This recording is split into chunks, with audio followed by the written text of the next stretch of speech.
नमस्कार, India voice देख रहे हैं आप। आपके साथ मैं हूं बबीता। झारखंड से इस वक्त की बड़ी खबर आपको बता रहे हैं। झारखंड के मुख्यमंत्री हेमंत सोरेन से ईडी की टीम ने कल 9 घंटे से ज्यादा समय तक उनसे पूछताछ की।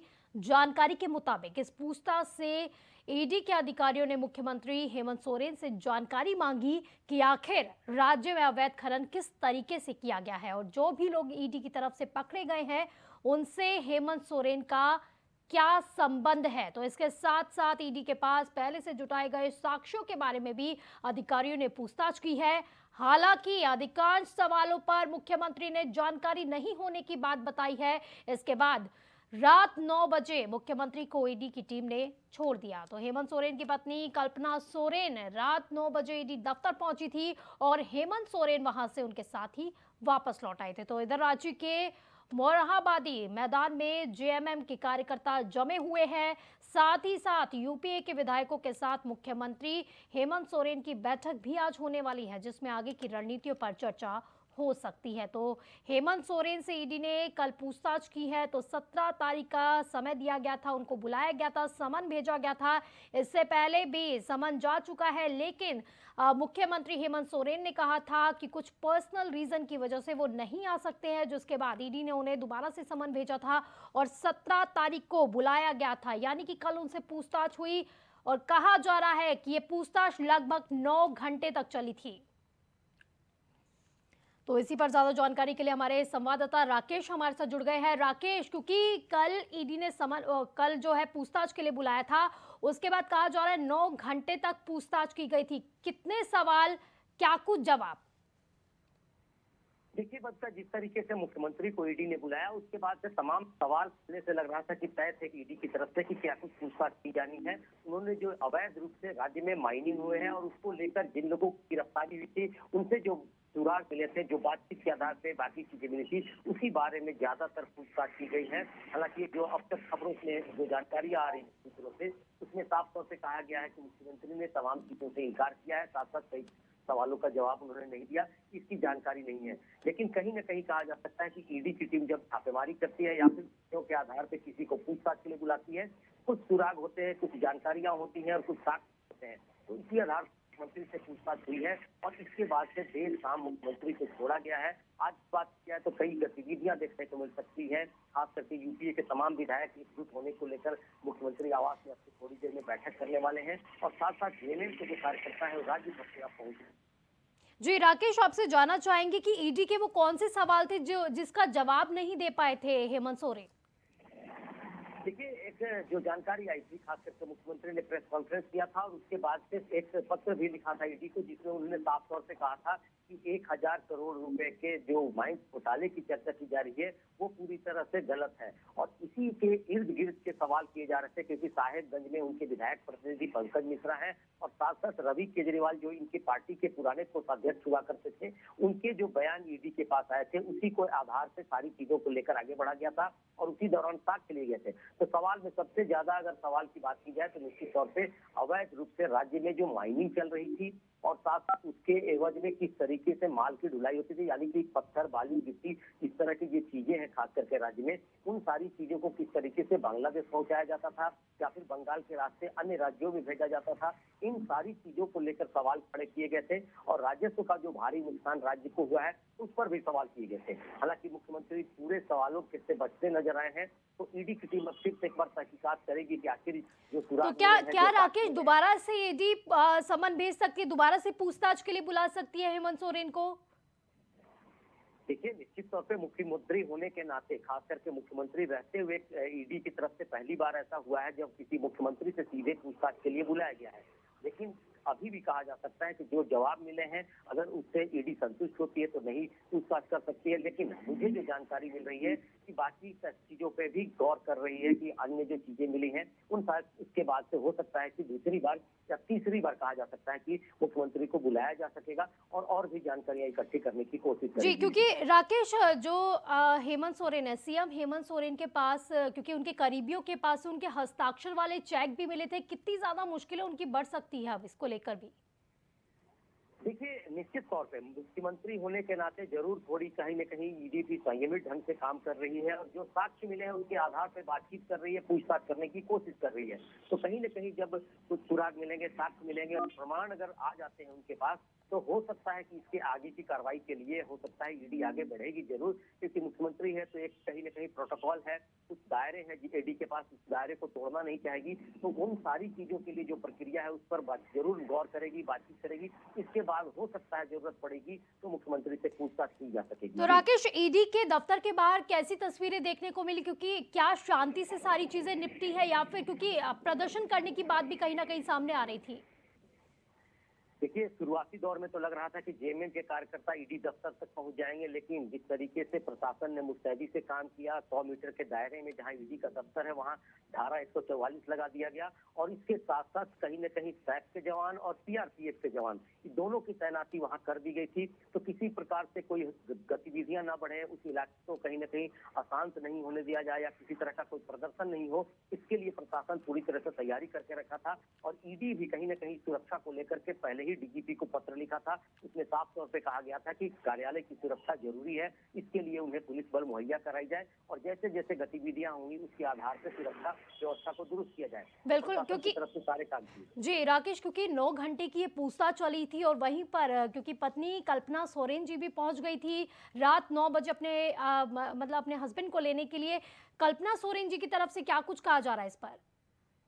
देखिए, उनसे तो बातचीत नहीं हो पाई थी। मुख्यमंत्री की पत्नी है कल्पना सोरेन और निश्चित तौर पे कहा जा सकता है कि अब धीरे धीरे सक्रिय राजनीति की ओर उनके कदम जरूर बढ़ते नजर आ रहे हैं। कई ऐसे मंच हुए हैं हाल के दिनों में जहां कल्पना सोरेन सक्रिय रूप से दिखाई पड़ी हैं। तो मुझे लगता है कि हो सकता है कि कुछ गतिविधियां बदलेंगी या मुख्यमंत्री को किसी प्रकार की कोई परेशानी आती है पद को लेकर के, तो आने वाले समय में हो सकता है कि कल्पना सोरेन आगे बढ़ सकती है और मुख्यमंत्री की कुर्सी संभाल सकती है। इन सारी चीजों को लेकर भी इस मामले को देखा जा रहा है। रात 9 बजे कल्पना सोरेन ईडी दफ्तर पहुंची थी और वहां पहुंचने के बाद से जब ईडी की तरफ से मुख्यमंत्री को छोड़ा गया तो उनके साथ ही वे वापस अपने घर की ओर पहुंचे थे।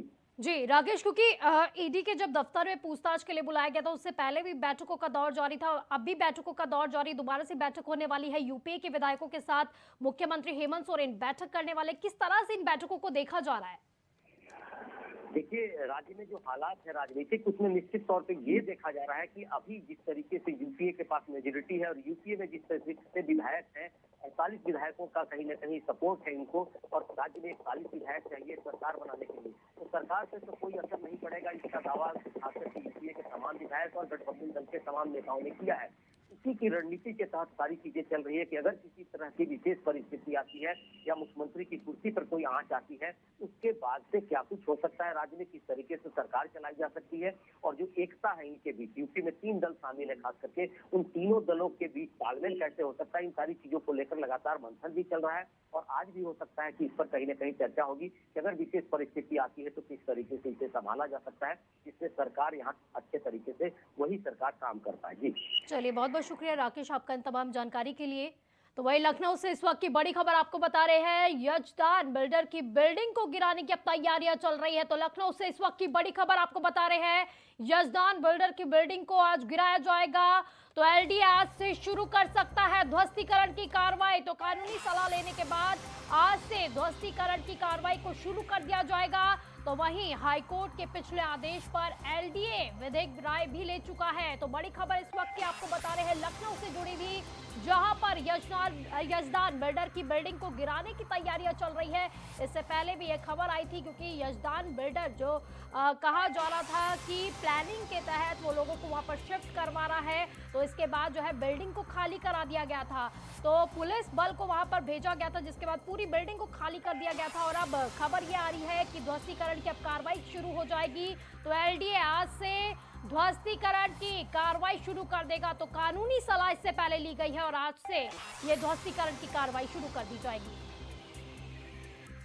तो इसी पर ज्यादा जानकारी के लिए विवेक हमारे साथ, हमारे संवाददाता जुड़ गए हैं। विवेक, यजदान बिल्डर की बिल्डिंग में पहले लोगों को जब शिफ्ट किया गया था तो वहां से पहले बिल्डिंग खाली कराई गई और अब ध्वस्तीकरण की कार्रवाई की जा रही है। क्या कुछ जी अपडेट? बिल्कुल, जिस तरह से बिल्डिंग को पहले खाली कराया गया था, तो बिल्डिंग में जो लोग रह रहे थे उन्होंने प्रदर्शन किया था मौके पर। तो उसके बाद पुलिस बल भेजा गया था, जिसके बाद एलडीए के जो अधिकारी थे वो पहुंचे थे।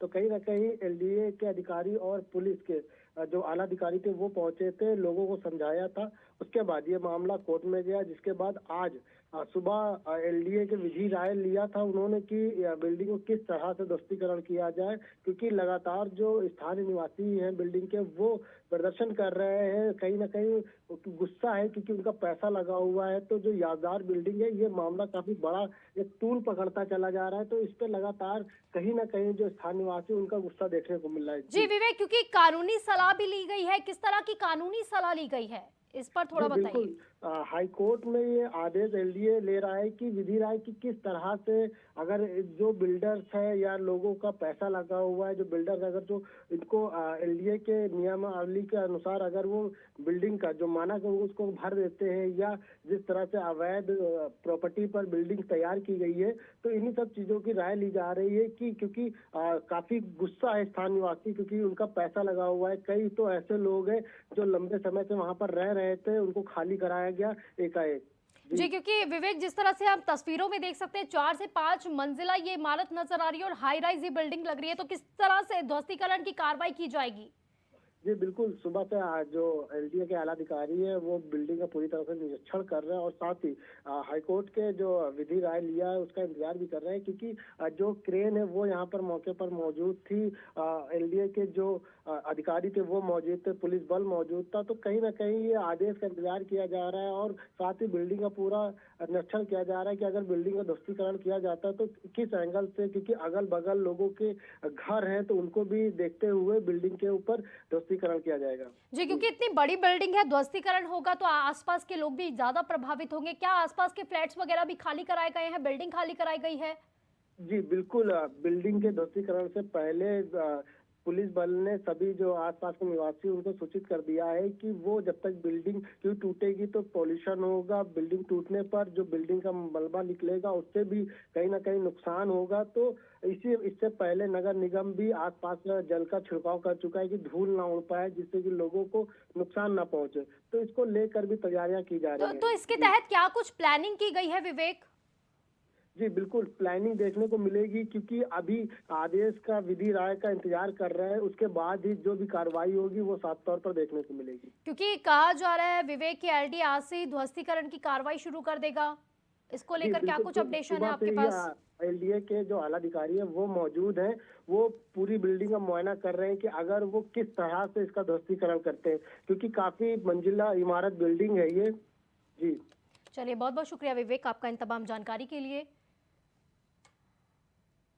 तो मामला झांसी के उल्दन थाना क्षेत्र के गांव का है, जहां 7 साल की मासूम बच्ची के साथ गांव के ही एक युवक ने दरिंदगी की घटना को अंजाम दिया है। तो वहीं सूचना मिलने पर पुलिस भी पहुंची है और उल्दन थाना क्षेत्र प्रभारी अजमेर सिंह सहित आला अधिकारी भी मामले की अब जांच में जुट गए हैं। तो बच्ची को उपचार के लिए झांसी महिला चिकित्सालय भेजा गया है। तो बता दें कि आरोपी की तलाश के लिए टीम गठित कर आरोपी को गिरफ्तार कर लिया गया है। तो मासूम के साथ घटी इस घिनौनी घटना से अब पूरा गांव दहल चुका है। तो झांसी के उल्दन की ये तस्वीरें हैं, जहां पर 7 साल की मासूम बच्ची के साथ गांव के ही एक युवक ने हैवानियत की है। तो सूचना पर पुलिस भी पहुंच चुकी है और उल्दन थाना प्रभारी अजमेर सिंह सहित आला अधिकारी भी मामले की अब जांच में जुट गए हैं। वहीं बच्ची को अब उपचार के लिए झांसी महिला चिकित्सालय भेजा गया है। तस्वीरें आपको अस्पताल की दिखा रहे हैं। तो आरोपी की तलाश के लिए टीम भी गठित की गई थी और आरोपी को अब गिरफ्तार कर लिया गया है। तो मासूम के साथ घटी इस घिनौनी वारदात से पूरे गांव में अब ज्यादा गुस्सा है।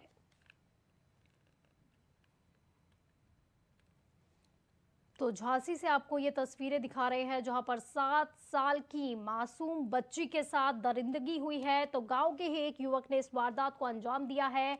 तो टीम गठित की गई और अब उस युवक की गिरफ्तारी हो गई है। हालांकि गांव में अभी भी रोष बना हुआ है, गुस्सा कम होने का नाम नहीं ले रहा है।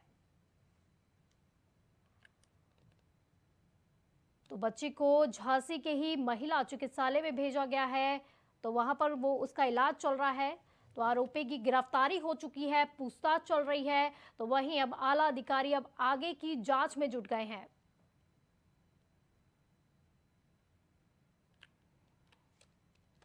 तो झांसी के उल्दन थाना क्षेत्र के गांव की ये पूरी घटना है, जहां पर 7 साल की मासूम बच्ची के साथ गांव के एक युवक ने दरिंदगी की है।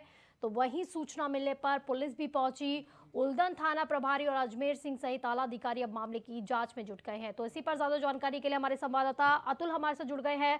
अतुल, क्या है पूरी खबर? खबर कल देर शाम की है, जब बच्ची घर में अकेली थी तो गांव का ही रहने वाला 35 वर्षीय रविंद्र अहिरवार नामक एक युवक घर में घुस गया और लड़की के साथ दरिंदगी की हदें पार करते हुए कुकृत्य किया। जब बच्ची की मां घर लौटी तो बच्ची ने पूरी जानकारी अपनी मां को दी। मां ने 112 पे फोन लगाकर पुलिस को बुलाया। पूरे क्षेत्र में यह बात तेजी से फैली। पुलिस के आला अधिकारी भी मौके पर पहुंच गए थे।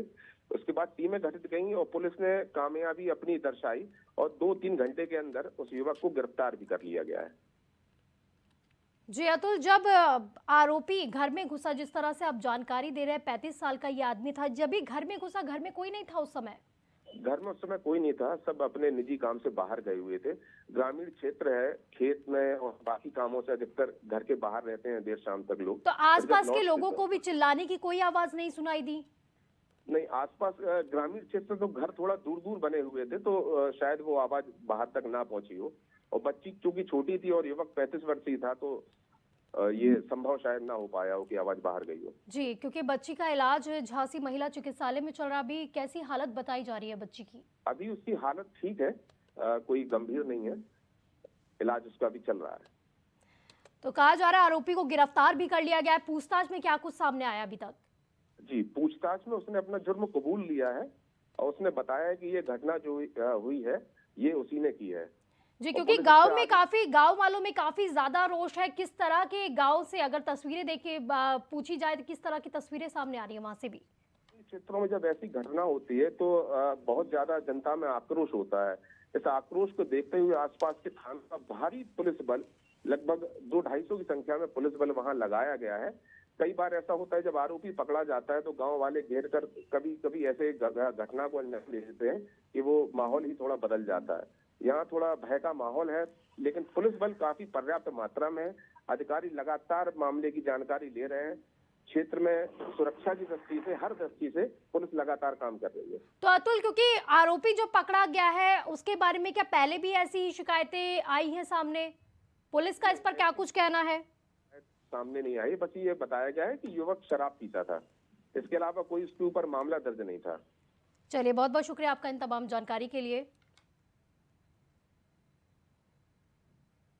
तो वहीं गुजरात विधानसभा चुनाव के रण में उत्तर प्रदेश के मुख्यमंत्री योगी आदित्यनाथ की आज एंट्री हो चुकी है।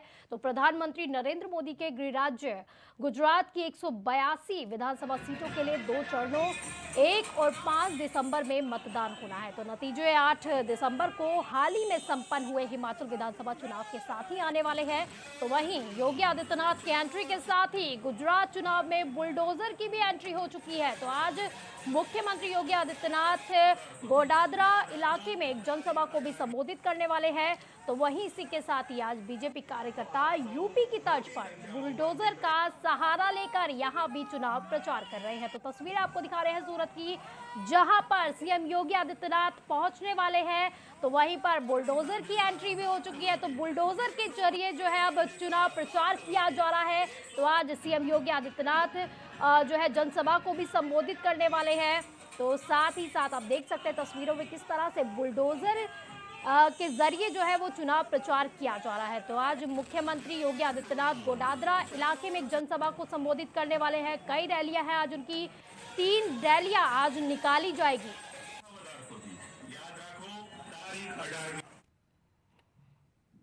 खबर ग्रेटर नोएडा से है, जहां पर ग्रेटर नोएडा प्राधिकरण के सीईओ ऋतु माहेश्वरी ने ग्रेटर नोएडा शहर को स्वच्छ और साफ सुथरा रखने के लिए सफाईगिरी एक मुहिम चला दी है। तो इस सफाईगिरी अभियान में सीईओ ऋतु माहेश्वरी स्वयं सड़क पर उतरकर लोगों को जागरूक करेंगी और सीईओ का कहना है कि प्राधिकरण के सभी अधिकारी एक गांव सेक्टर का विजिट करते हैं, वहां जो भी कमी पाई जाती है उसे तुरंत ही दुरुस्त कर दिया जाता है। तो तस्वीरें आपको ग्रेटर नोएडा की दिखा रहे हैं, जहां पर शहर को स्वच्छ और साफ रखने की एक मुहिम चलाई गई है। सफाईगिरी नाम की मुहिम छेड़ दी गई है। तो सीईओ ऋतु माहेश्वरी ने इसकी कमान संभाली है, खुद सड़कों पर उतर आई है, लोगों को जागरूक भी कर रही हैं।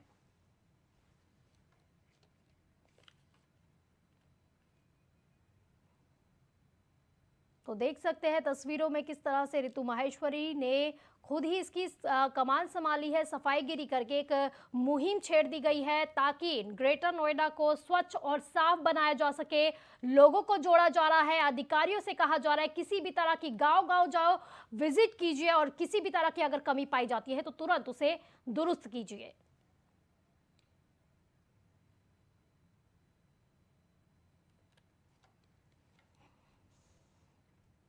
तो खबर मेरठ से आ रही है, जहां पर शराब माफिया के खिलाफ चेकिंग अभियान चलाया गया है। तो जिला आबकारी अधिकारी के नेतृत्व में यह अभियान शुरू किया गया है। तो कबाड़ी की दुकान से सैकड़ों बोतल ब्रांडेड शराब के रैपर भी बरामद हुए हैं। तो 4500 से ज्यादा खाली बोतलें भी बरामद की गई हैं।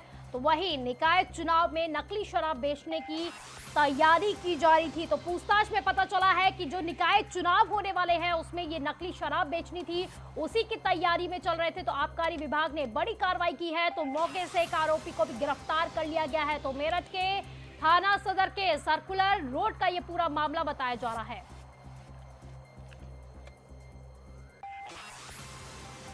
तो मेरठ से इस वक्त की बड़ी खबर आपको बता रहे हैं, शराब माफिया के खिलाफ चेकिंग अभियान शुरू किया गया है। तो जिला आबकारी अधिकारी के नेतृत्व में ये अभियान चलाया जा रहा है। तो वहीं जिला आबकारी अधिकारी के नेतृत्व में यह अभियान चलाया गया। तस्वीरें आपको दिखा रहे हैं, कबाड़ी की दुकान में सैकड़ों बोतल ब्रांडेड शराब के रैपर बरामद किए गए हैं। वहीं पर 4500 से ज्यादा खाली बोतलें भी बरामद की गई है। तो कहा जा रहा है जो निकाय चुनाव आने वाले हैं उसमें ये नकली शराब बेचने की तैयारियां की जा रही थी। इसी बीच बड़ी कार्रवाई आबकारी विभाग की तरफ से की गई है। तो साथ ही साथ एक आरोपी को भी गिरफ्तार किया गया है। तस्वीरों में आप साफ तौर पर देख सकते हैं किस तरह से नकली शराब बेचने की एक प्लानिंग के तहत ये पूरा जो है चीजें चल रही थी, जिसके बाद आबकारी विभाग ने इसका खुलासा किया है।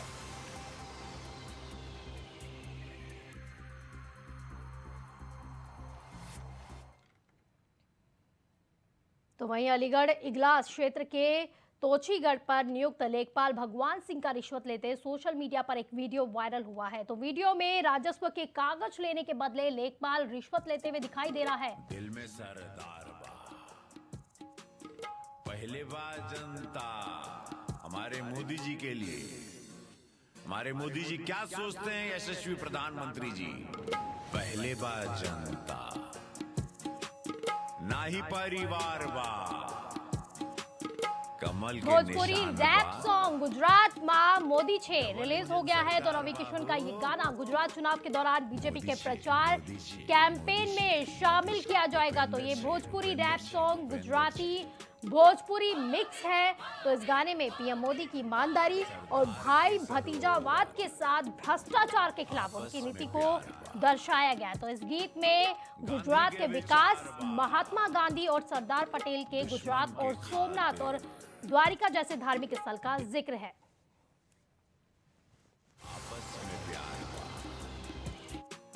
गांधी के विचार बा, दुश्मन के खातिर दिल में सरदार बा, पहले बार जनता हमारे मोदी जी के लिए, हमारे मोदी जी क्या सोचते हैं यशस्वी प्रधानमंत्री जी, पहले बार जनता ना ही परिवार बा, कमल के निशान बा, डबल इंजन सरकार बा हो, मोदी छे मोदी छे मोदी छे मोदी छे, भूपेंद्र छे भूपेंद्र छे भूपेंद्र छे सरदार। बुलेटिन में फिलहाल के लिए बस इतना ही। आप देखते रहिए इंडिया वॉइस। नमस्कार।